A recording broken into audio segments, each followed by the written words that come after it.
every Spider-Man ever. Amazing Spider-Man issue 23. The Green Goblin is back and looking to take over Lucky Lobo's gang. When Lucky Lobo himself refuses, Goblin drops a distraction bomb and flees. The whole thing is caught by a journalist who figures that the Green Goblin must be taking down the mob.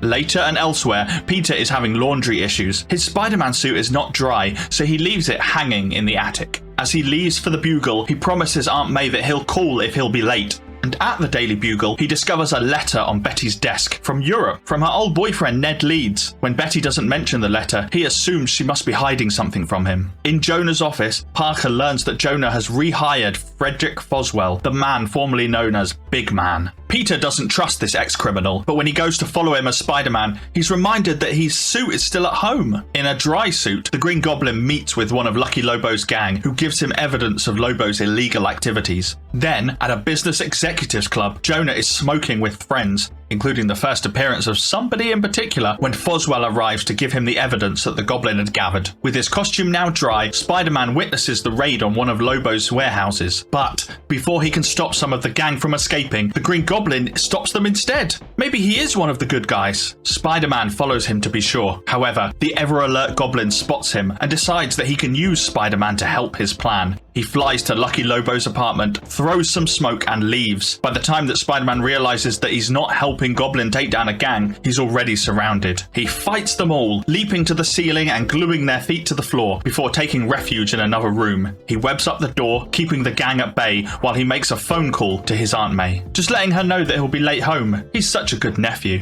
When the gang finally break down the door, they find Spider-Man surrendering with his hands up, but as they cautiously approach, they're caught by a web falling from the ceiling.